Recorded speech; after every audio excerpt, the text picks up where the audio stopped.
Hi, and welcome to Misty and Me with Freedom. My name is Martin, and this is Misty, my 4-year-old Labrador. Misty and Me moved aboard Freedom in March 2020, and together we began a new chapter in our lives. Misty is more than my dog, she's my best friend, companion, and security officer. Ahead of us we know we have many new adventures, and would like to invite you to join us. Simply subscribe and follow to watch as our boat life unfolds. We do hope you enjoy the following vlog and continue to watch. Thank you. Hi and welcome aboard Freedom. My name's Martin. I'm the other half of Misty and Me. Misty is actually laid in front of the stove, keeping nice and warm. It's almost Christmas, that big time of the year when everybody overindulges. And I just thought today we'd make a very quick, easy and very enjoyable biscuit. We're going to do some shortbread. So you could actually make this as a gift or make it for yourself. Me, I'm making it for myself and maybe a bit for Misty. So without any more ado, let's show you how it's done.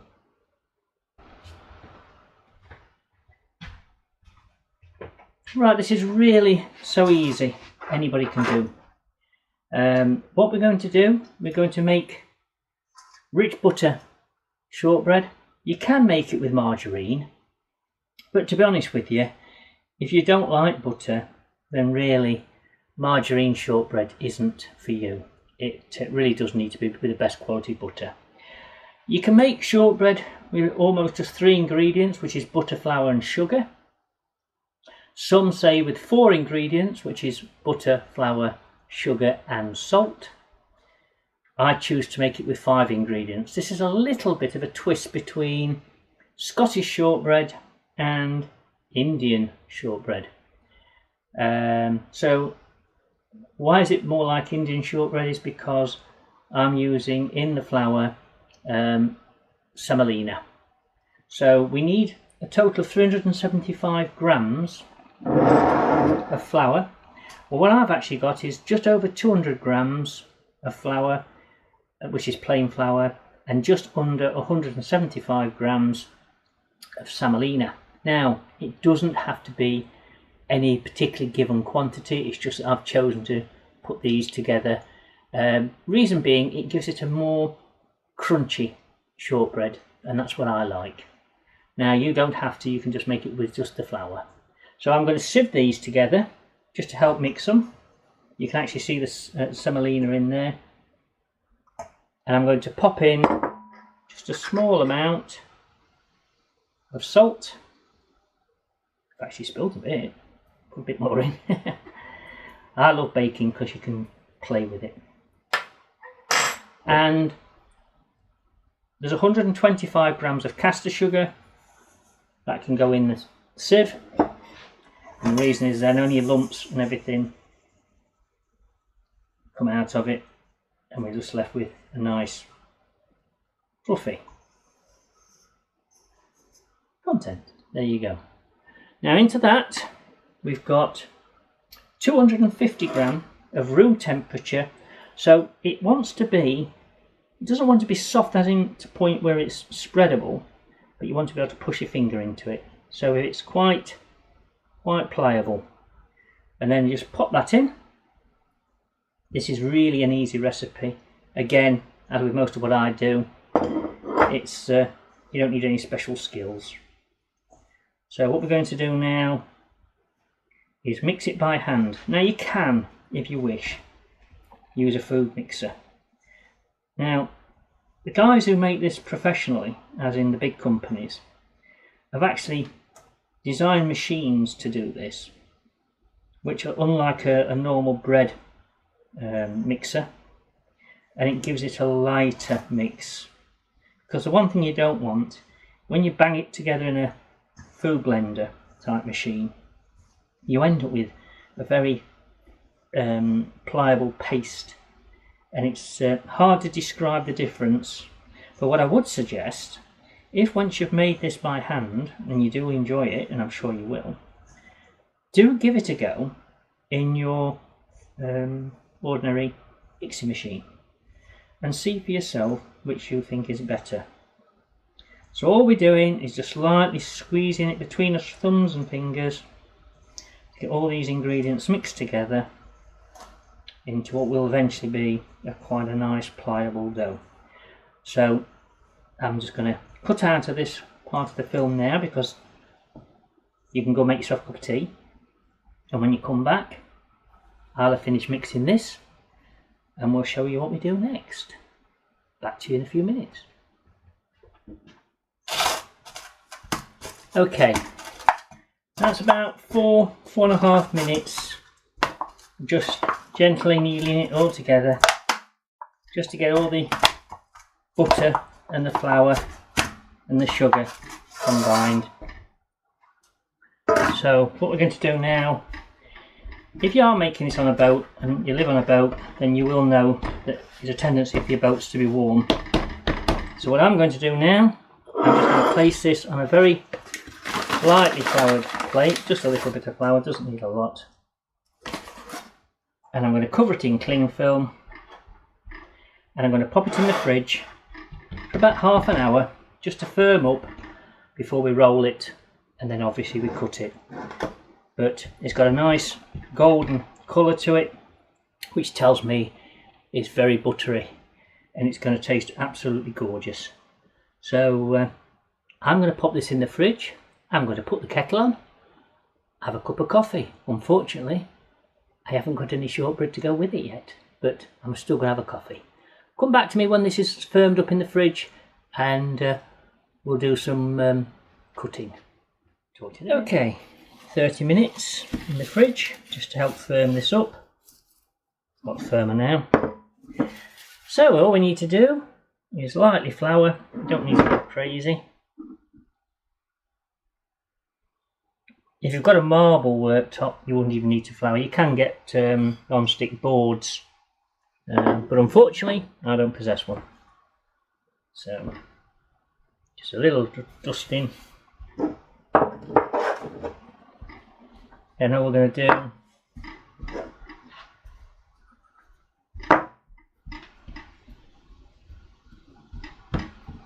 is get this rolled down. You can see how short it is because it's cracking. That's only because it's firmed up in the fridge. And the one thing with shortbread is, again, it's a little bit like puff pastry. It's very forgiving when you come to handle it. I really do need to get myself a proper rolling pin. Now I like mine to be quite thick. If you roll it too thin, what you end up with then is a very dry biscuit, and that's not what we want.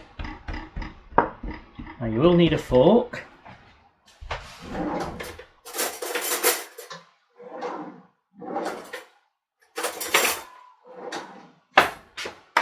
And because it's Christmas time,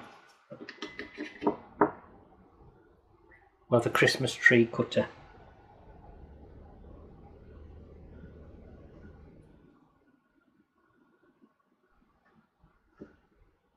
I make no apologies for these being nice and thick. As I say, I do like them to be, I don't like them thin.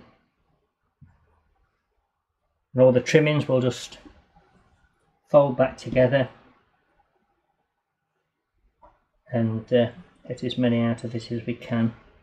We are going to pierce these because with them being thick, if you don't, they'll hold a lot of the steam in when they're cooking, and we really don't need it to be. It'll tempt to rise and do all sorts of silly things, so we'll just cut out as many as we can, and then we'll just put the rest together and go forward. There's not many people that don't actually like shortbread, so as I said earlier, this would make a nice present for somebody. You know, it's not just for grandma, you know, it's the sort of thing that a lot of people enjoy. And being a rich butter shortbread. It'll go down really, really well at Christmas.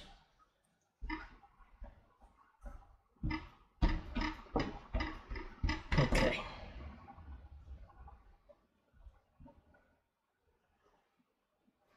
So we're going to get about a dozen Christmas trees out of it, which isn't bad. So it's not cost a great deal. It's a flour, butter. As I say, you don't have to use semolina in it, but it does give it a bit more of a crunch, which is what I prefer. Oh, I've damaged that one a bit. As I said, if you've got a marble worktop, you'll find that it definitely doesn't stick. Just ease it off a bit. And again, it doesn't matter how many times you have to form it. It's not like pastry where you have to be so gentle with it. Just a case of pressing it out.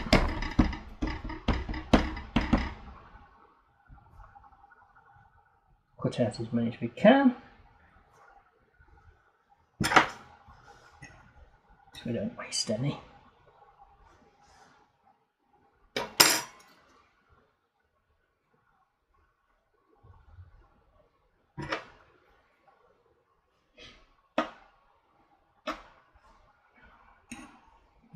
I think we might get another couple. These are going to be nice and thick. Now you'd normally bake these in electric is 170. If it's fan assisted, make it 150. And if it's gas, then you're going to be looking around 3. I'm going to cook these on 4 because I'm using a bottle gas oven. And I just have this thing that I think personally it's never quite as hot from my experience of using it. I could be wrong, but you can always turn it down if it looks like it's getting a bit carried away.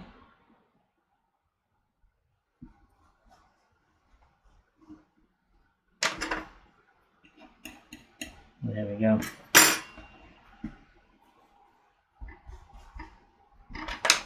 And there's one for Misty. She'll have that for Christmas. And what we need to do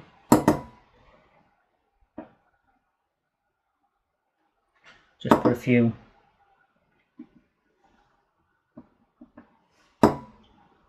prick a few holes in each one just to let that steam out when it's cooking. Does make a difference. Helps keep your shortbread nice and crisp. You don't have to be precise, unless you want to make this as a gift for somebody. Then obviously be as decorative as you wish with you when you put the holes in. Nearly done. Very easy to make. As I say, it's not a difficult thing. It's a difficult recipe to follow.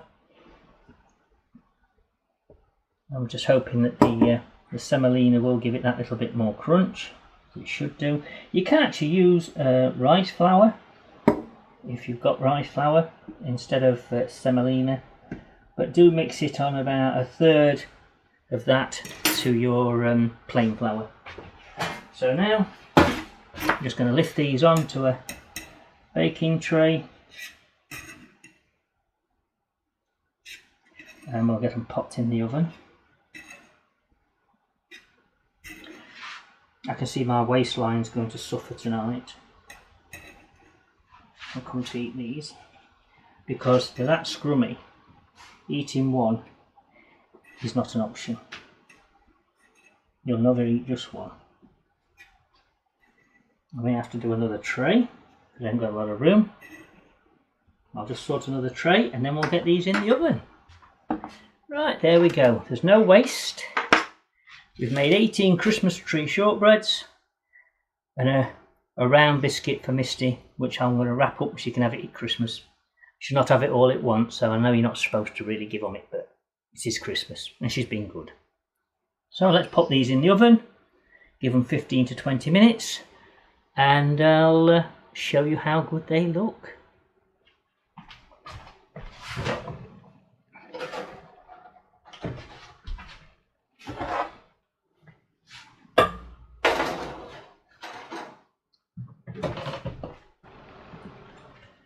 So that'll be, as I say, 15 to 20 minutes.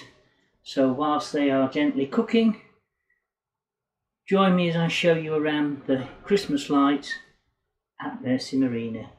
Do enjoy.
These have had just over 22 minutes. I've had a little bit extra because it's a bottle gas stove. I'm just going to let these cool on the tray as they are for now before putting them onto a cooling rack.